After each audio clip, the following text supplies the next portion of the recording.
Yo, what's up, everybody? Honey Nice 50 here, bringing you Fire Force anime review, episode 3, titled "The Rookie Fire Soldiers Games Begins." Yo, this was a very crazy episode. I have to say it made up big time since last week we had that fire incident in Japan with Annie Studios.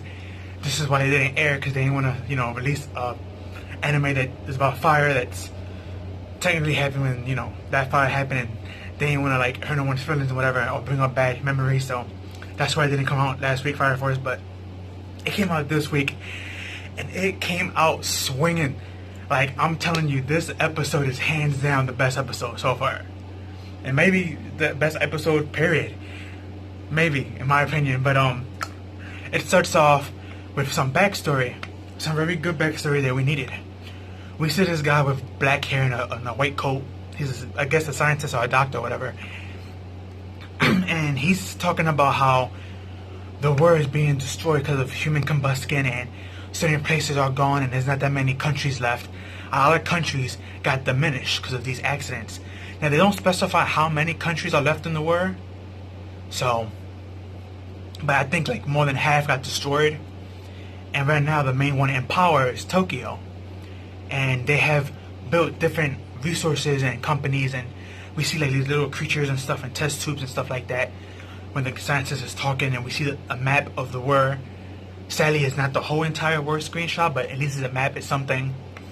And as this doctor is telling the story, we see the guy with the eye patch again, and he has this black dust that he carries in a vessel, and he gives it to him. Hey, this is what you wanted. And he's like, oh, thanks, I needed this. And as they talking, we skip over to the games, the rookie games. And we see this first captain, the captain of Squad 1, out of the 8 captains of the squads of fire captains. We see number 1 and number 8 is there. Number 8 we already met is Obi. But we get to meet number 1, and his name is Burns. And Shinra goes up to him like, can we talk about 12 years ago, that fire that happened? And when he said this, Burns kind of gave him like a smug look and was like, I don't got time to talk about that right now. And as Burns goes to walk away, and we get to see like Shinra trying to like stop him, we get one of the best girls of the series, Tamaki, and we get introduced to her. And now a lot of people like Tamaki better than Maki from the 8th Brigade, but Tamaki that is the new character that got introduced. She has this weird ability. I'm not even gonna call it an ability, it's more like bad luck. That whenever she's around a guy, something always happens. Like she either fall on him, or they end up falling on her and something like that. And the way she's dressed is completely inappropriate for a fighter. But she's dressed more like a stripper than anything. And it's just funny because it's like we have moments where like she's always falling on somebody. Like in this episode, she's trying to stop Shin, and Shin ends up grabbing her boob. Then Shin's like, oh, I'm sorry, I didn't mean that. So she tried to punch Shin, and she falls on him. And when she falls on him, somehow his hands ends up touching her bottom. And it's like, she's there just for like fan service. That's all she's there for. I still like Maki more than Tamaki, but I know there's a lot of manga fans that like Tamaki as well. And these are like the 2 girls right now that are fighting for best girl. Again, I'm team Maki. But if you're team Tamaki, just let me know down below who's your favorite, who you like. But getting off of that, everybody is told what to do, and basically the test is that all the rookies have to enter into this building. And now the building is set with traps and people for them to rescue, and their mission is simply just to go in, not get caught in any other traps, rescue who they're supposed to rescue, and dart out.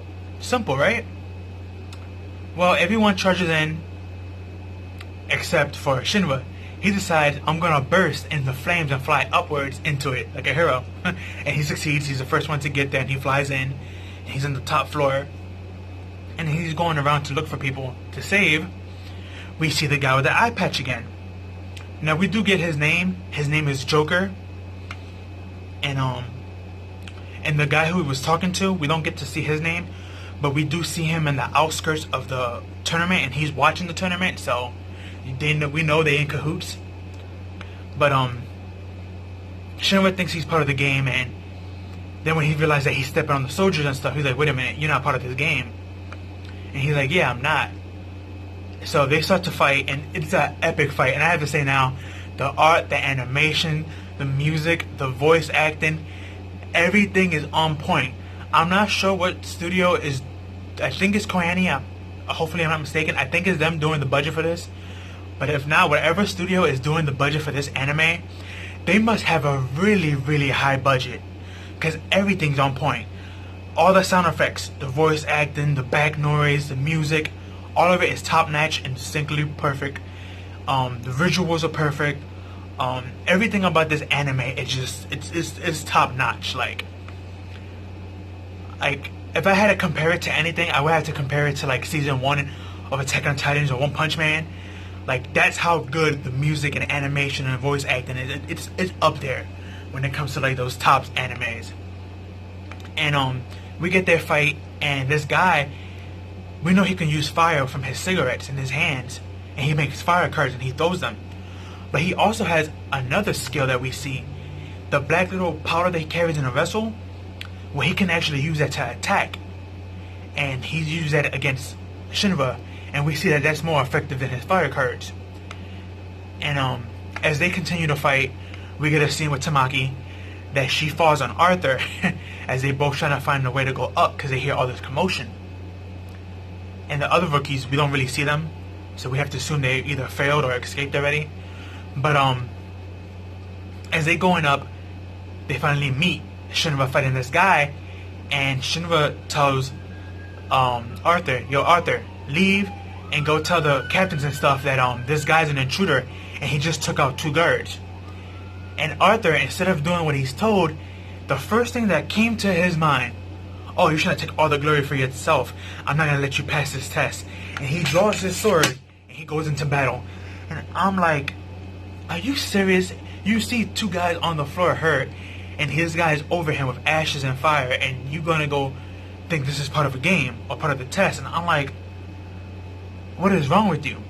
So they fight, but it doesn't really last long because he just puts up a sign saying devil or hero, which are you gonna pick?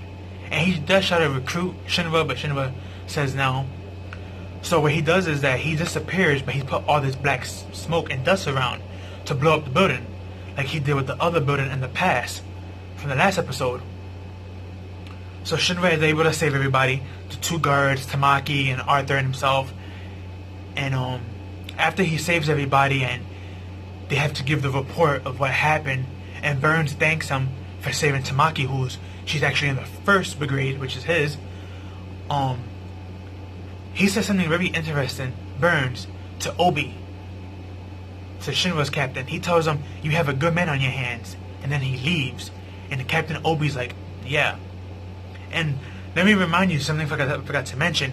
We did find out that Obi is part of the regular fire department before he became a fire force, and he has got 2 strikes against him for doing his duty over his, saving lives instead of saving creatures or something like that. So he's well known in both the underground market of these evil guys and the fire force military top parts. So he's very well known, especially since he's fighting with no powers and he's just a basic trained human at that. But later on, Shinra tells the captain, stuff like that, of what happened between them. And he says, are we really the good guys? And this is when we learn something even more interesting. We learn that there's 3 powers in the fire force. One is the Tokyo Army Force.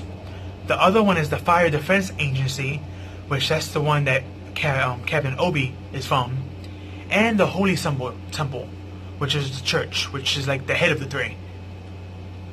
And the other 2 are going to be like its arms. At least that's how it's explained anyway. And he tells them, I'm happy to have you on my squad, Shinra, if you be here. And he's like, yeah, I want to be here. I want to rescue people and save people and know what's really going on. So these 3 companies are most likely hiding information. If they created like creatures and stuff like that, they probably know how the human combustion is being done, but they don't want to say anything to alarm the people. But I believe the higher ups do know. And maybe that's why Captain Burns didn't want to say nothing to Shinra when Shinra confronted him. And one more thing that I really forgot to mention that's really, really important. besides the fact that Joker was trying to recruit Shinra, he also gave him one piece of information. He tells him that his little baby brother Sho is alive. So, we might see Sho in the future. I doubt if he's going to be a good guy, if he's still alive all this time and hasn't come out the woodworks. But, just keep in mind that his brother is alive. The mother's still dead that we know of so far. And we don't know about the father, he's unknown. But we do know the little baby brother's alive, so... This was an incredible episode, incredible stuff. Can't wait for next week. Again, the higher ups of these three companies most likely know something and they don't want to say what it is. But we're just going to have to wait and see. But this was a really good episode, really great stuff. But that's all I have for you guys. Let me know down below your thoughts and opinions on this episode. How you liking Fire Force so far?